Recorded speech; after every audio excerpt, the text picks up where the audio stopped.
Well, today I've got three stories I want to share with y'all. Two of them are going to be general gun season, and one's going to be early archery season. So let's get into it.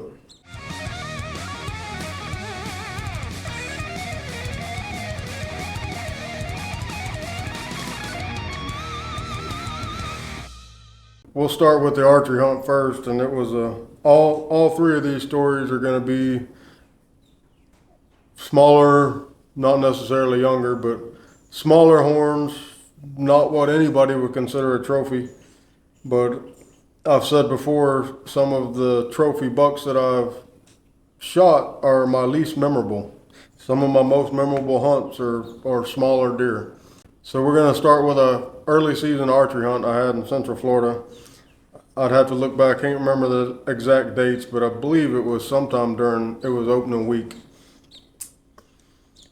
But I'd only used one trail camera in this particular management area.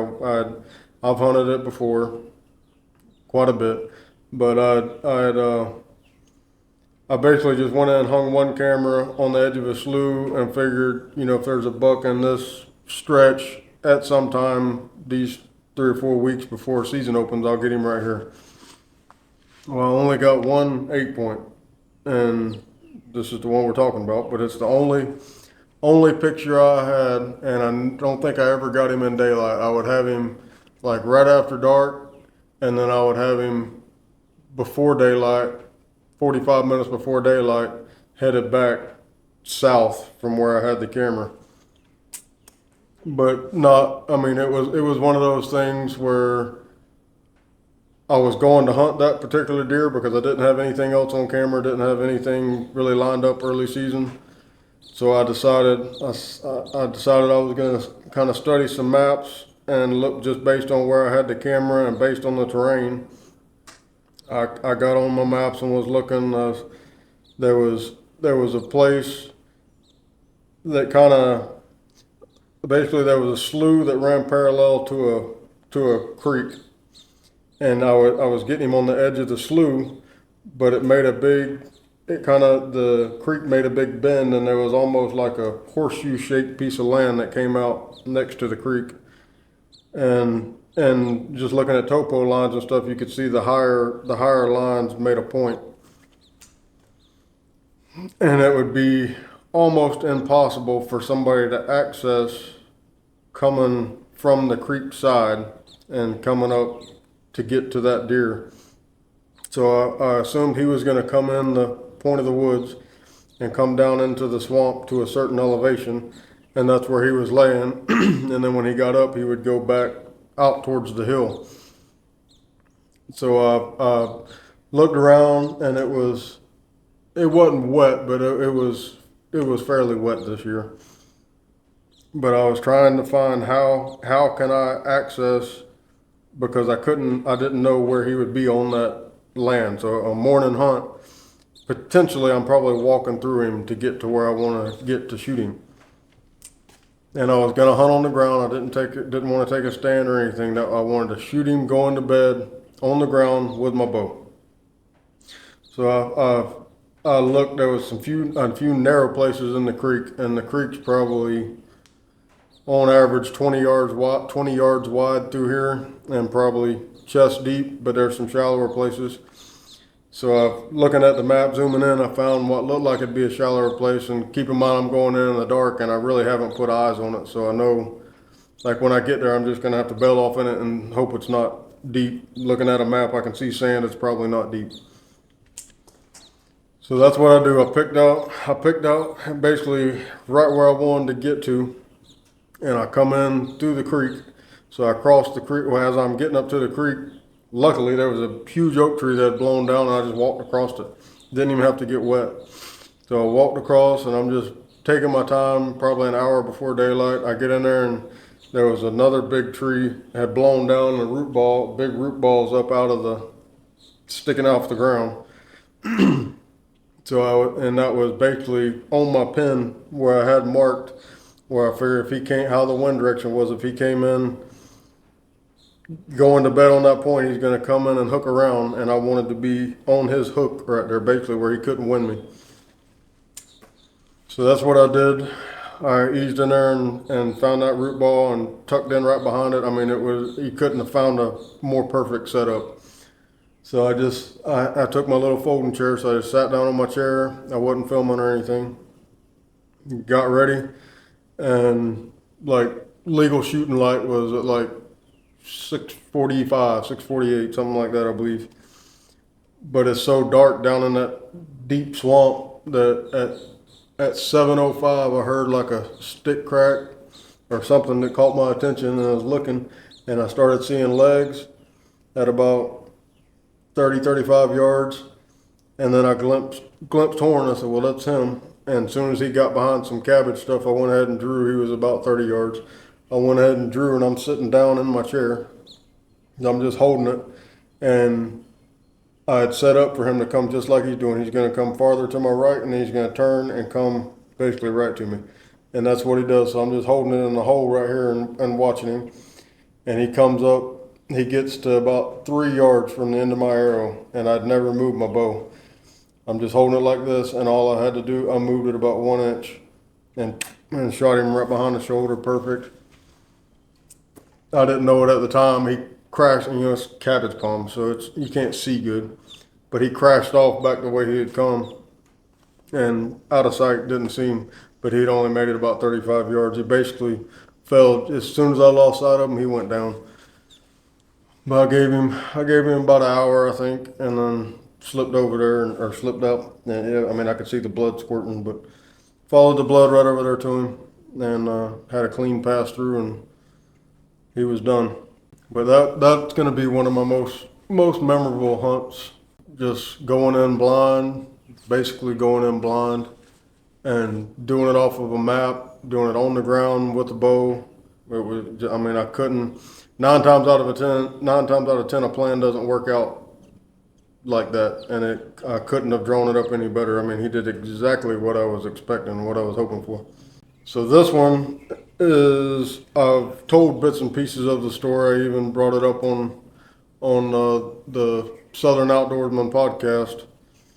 It's just one of my most memorable hunts. It was an older deer, but as you can see, only a 6-point, not great horns. But I was up in Zone D in the big woods, and it was opening weekend at General Gun. We had ran dogs on that Saturday. I was basically up by myself, but we had ran dogs on that Saturday, and Saturday night it started raining. It was supposed to rain through Sunday morning. So I decided I was going to go sit somewhere Sunday morning at daylight, and got to looking at the maps, and there was a place I had been around, but it's one of those places like you don't want to go in there if you don't have to. It's just, I mean, terrible thick. But there's a few places you can get to. There's an actual numbered road that runs way back in there, but I mean, there's trees grown up in it this big, like it hasn't been drove in 25 years. But I'd walked in that before, and then I'd been across the slough from the hill, and I mean, it's just muck and thick and nasty. But once you get in there, it opens up. It's beautiful.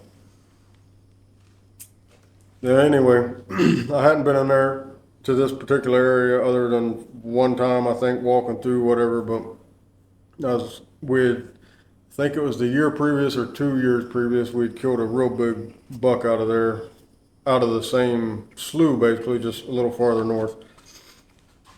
So I'm looking at it, and I was like, I think I can get into here in the dark, and it's not supposed to stop raining until after daylight, so I can get in here in the dark in the cover. I don't have to worry about noise, and then basically walk, and I was going to take a climber so I could just get the vegetation in there is well over a deer's back, tall gallberries and stuff, hard to see. Couldn't have seen 5 feet sitting on the ground basically, so I knew I was going to have to climb a tree. So I took a climber, and I was able to. I said, I'm going to jump in my big truck, which I got the S10 on 44s.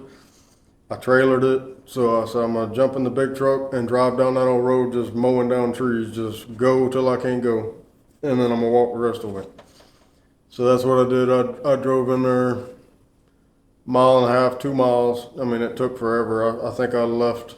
I think I started driving in at probably 4 o'clock in the morning, and didn't get in till 7ish. So I got in there, pouring rain. I'm talking about pouring rain. Like I can't see 5 foot in front of the truck. I'm just running stuff over. Get in there and park, grab my tree stand out, and then the road was so thick with stuff growing up that just the tire tracks of the road, I was trying to squeeze through with a climber and kept having to take it off and squeeze the climber through and everything. But it's pouring rain, so I know nothing's going to hear me. But I'd marked where I think the deer, where a buck would be bedded, and then where I could see him if he got up and came out to feed. So I made it to there, slipped over there, climbed the tree. About the time I got all situated in the tree, the rain slacks off and then stops. And it couldn't have been, I mean, just a minute after that, I was just looking, I'd set up so I could see, like I expected the deer to be here, but I was facing this way. But I could see for a long ways this way, and that's the way I just wanted to be looking. And then I would glance back behind me where I thought the deer would come from. And as I glanced, I seen him, he had his head up eating some leaves, and I could just see the horns. He had just stood up and kind of came out of the taller little bushes where I could see him. But I didn't give him but a minute because those bushes were so thick. I just eased around. I had the 270. I eased around and braced on the back of the tree stand and shot him. Probably 120, 125 yards. That'll always be one of my most memorable ones, even though he's only a 6 point. I think he was six years old, 6.5 years old. Just what I had to go through to get in there. Nobody else is going in there. Like, I would never have to worry about seeing anybody in there because it's all but impossible to access and just takes hours and hours to get in there. This is only probably a young 3-year-old deer. It wasn't a trophy by any stretch of the imagination. I was hunting in Zone C, and we had a major cold front come through. I think it was like, I can't remember 100%, but it was like 19 or 21 or something. Like, it was well below freezing. It was cold. And it was the last day I had to hunt this area before I went to Zone D to finish out the season. So I decided, I'd been in this general area once or twice. This buck is actually the YouTube profile picture. But I'd been in this general area once or twice, never sat where I'd sat. Tristan, my son, had actually shot a real nice 8 point, not too far from here, same transition line. So I knew the buck on a cold day, they're going to be moving, they're going to be eating. Like the bucks here, when it gets cold, the deer here, period, animals here, they're not used to the cold any more than we are. So they don't just lock down and lay around, they're moving. If I know if I can go get in the swamp on a below freezing day, and deer are moving all day, animals are moving all day. But to get into this particular place, I had to go a little over waist deep multiple times. Like I would cross something that was 100 yards long, waist deep, and then go walk hill for a mile, then cross another one, then walk hill for half a mile, cross another one. So I just kept getting wet over and over. And I mean,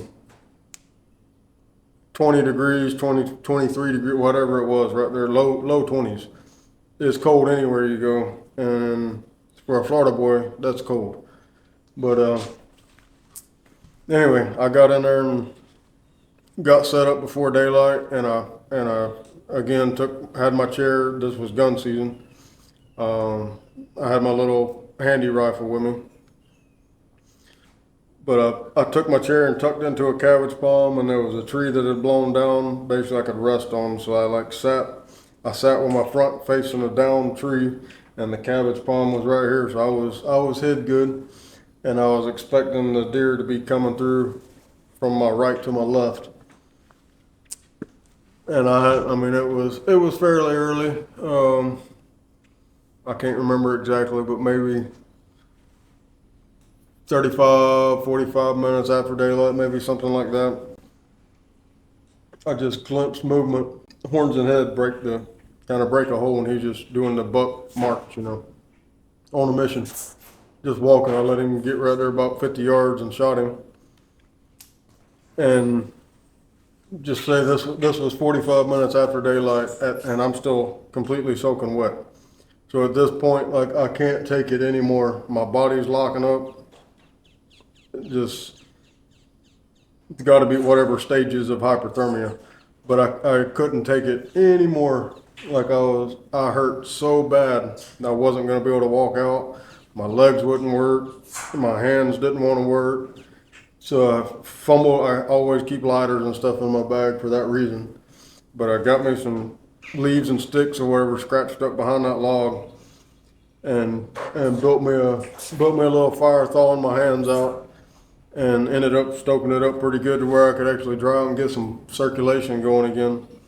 Then I drug the deer over and skinned him out and deboned him, and then had to pack all the way back through the water.